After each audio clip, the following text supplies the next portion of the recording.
Hello, my name is Gary. This video lesson, I want to talk how to connect the minor pentatonic scale with the minor scale across the neck. Click on the link that's down below here and that will take you over to my brand new soloing course, which not only covers how to play in both minor pentatonic, the minor scale, as well as the minor blues scale. There's a ton of exercises for not only building technique, but also working on bending, sliding, and being able to play phrases to help you to build your soloing technique.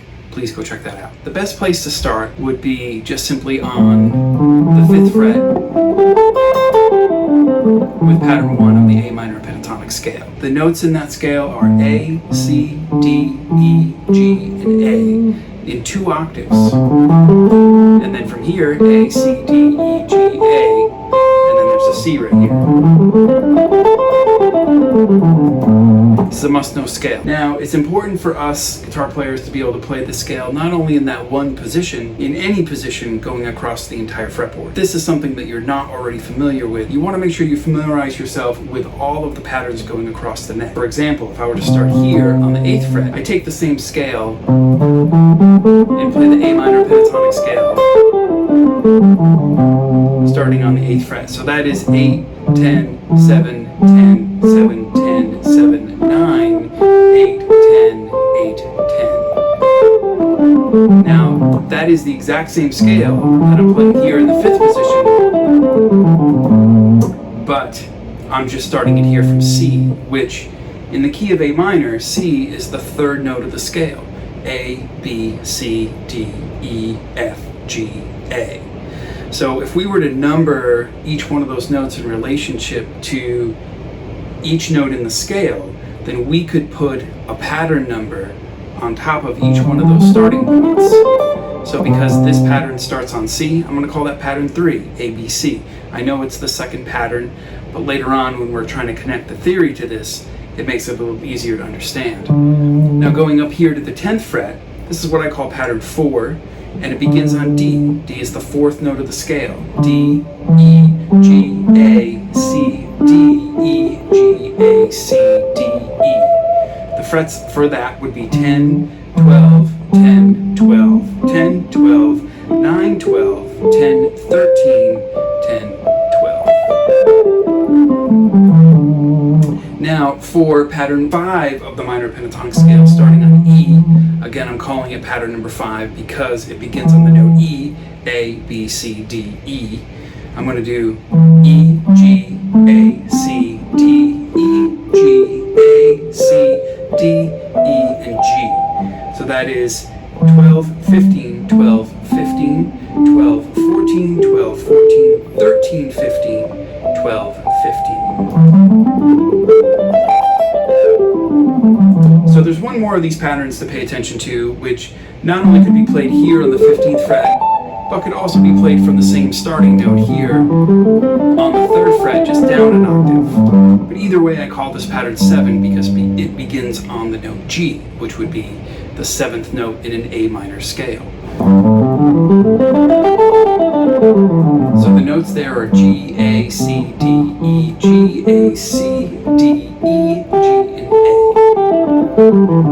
That is 3rd fret, 5th fret, 3rd fret, 5th fret, 2nd fret, 5th fret, 2nd fret, 5th fret, 3rd fret, 5th, 3, and 5. And of course that can all be played up here, 15, 17, 15, 17, 14, 17, 14, 17, 15, 17, 15, 17. So now we're going across the neck with these same 5 notes, giving you these 5 different patterns. These are patterns that most guitar players learn when they're learning how to solo on the guitar. The gap that always tends to happen, how to play major scale patterns in relationship to the 5 patterns of the minor pentatonic scale. And there's definitely a couple different approaches to this. My approach to this is take the major scale patterns and relate them to the relative minor scale, which in this case, if we're going to work in A minor, then the parent major key for this would be C major. Always a great place to start because it's all natural notes and those notes are easier to find on the fretboard or on the guitar. Backtracking a little bit, going back to major scales, just for a second, bear with me for looking at this as C major scale. So if I say C, D, E, F, G, A, B, C, now we have 7 notes. So 2 more notes from the pentatonic scale.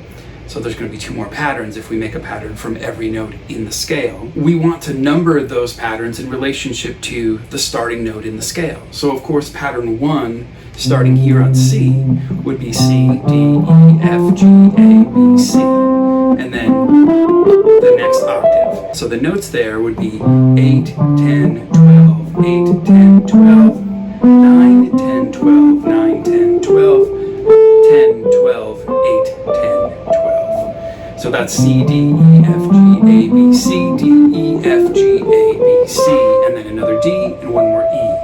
That's that scale pattern in 2 octaves in that position. Now, if we were to move that up from there, we can do the same thing that we were doing with the pentatonic scales. I'm just viewing C as the root note here. Now, keep in mind that between C and A minor, these 2 keys, if you will, share the same notes. All going to be about what note we call number 1 or the root note. I feel like numbering the major scale patterns in relationship to the major scale and numbering the pentatonic scale patterns in relationship to the minor scale makes it easier to find all of this stuff, because guitar players tend to learn pentatonic scales as minor and major scales as major. If we were to finish this, we could do the same thing starting from D. So D, E, F, G, A, B, C, D, E, F, G, A, B, C, D, E, F.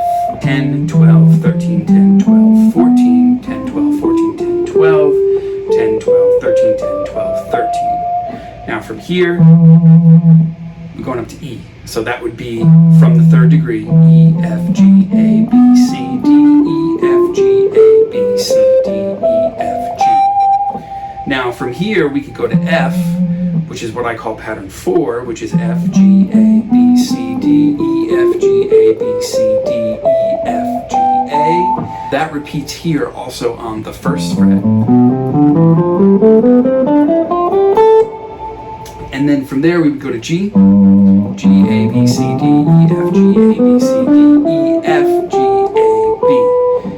A, now this is the relative minor, so now we're starting on the same note, that's the root note, minor pentatonic scales, sorry.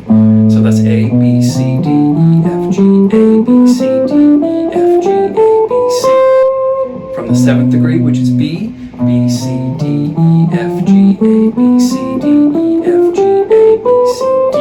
If you're not familiar with all of these patterns, I have all of this stuff on my website at practicetheguitar.com, scale sheets and lesson videos where you can practice all this stuff at 15 tempos. You can find all of that there. The goal to this video is connecting minor pentatonic scales to these major scales. Number 1, if we relate A minor to C major, then we can begin to look at the scale patterns in relationship to how they work within the parameters of both keys.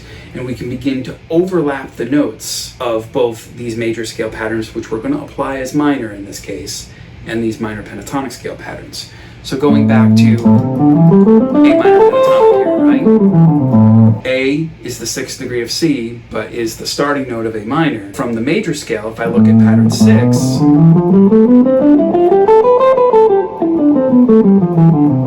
you can see how those notes overlap. Here's your A, C, D, E, G, A.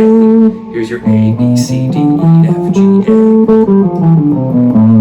So there's both scales right on top of each other. This we can ultimately do from every position. Wherever you have one more major scale pattern that we don't have a pentatonic scale pattern for, then we can group the 2 major scale patterns with that one minor pentatonic scale pattern.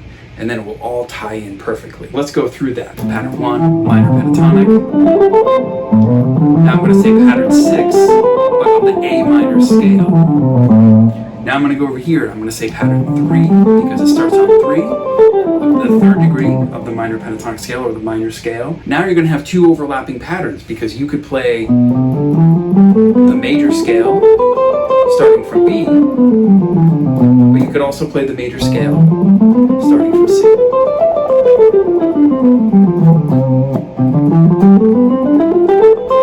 So there it all is right there.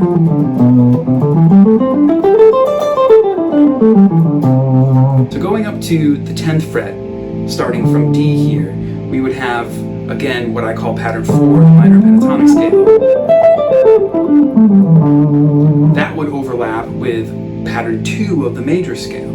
But again, between the pentatonic scale and the major scale, to make a major scale pentatonic, at least from a minor standpoint, you're taking out the second degree and the sixth degree. So in this case, it's a simple difference of removing the F and the B, and for the minor scale, same as the major scale of course, we're putting back in the F and the B. And that's the important thing to take away from this entire lesson, really. So again, pattern 4 of the minor pentatonic scale, and then pattern 2 of the major scale. You can see that each one of these work really, really well together, and this concept will open up the fretboard for you completely. Moving over here to the 12th fret, pattern 5 of the minor pentatonic, and then pattern 3 of the major scale. But of course, E being the 5th degree of A minor. So I'm still just constantly going back to the idea of utilizing the major scale patterns in a minor key context. Going to pattern 4. So in this case, an A minor scale starting on F, A minor pentatonic starting on G, A minor scale starting on G. And then that would take us back to A. Right back to where we started.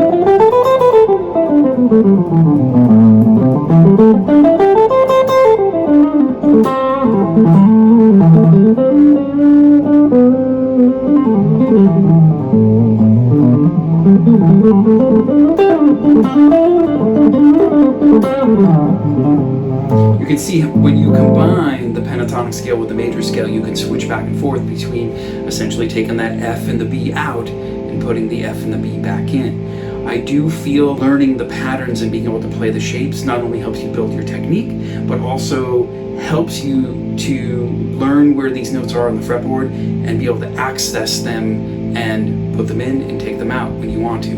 Everybody on the internet talks about breaking out of the box and or don't learn scale patterns. But if you don't know where the notes are, it doesn't matter whether you know scale patterns or not. The scale patterns are merely just a tool to help you to learn where the notes are on the fretboard so you can combine the technique side of playing this instrument with the musical side of playing the instrument, which are being able to connect the chords with the scales and making it work all together. If you head over to practicetheguitar.com, I have exercises for not only all of these individual scale patterns, but also exercises that help you to practice moving from pattern to pattern across the neck in many keys, both with major and minor scales and the pentatonic scale.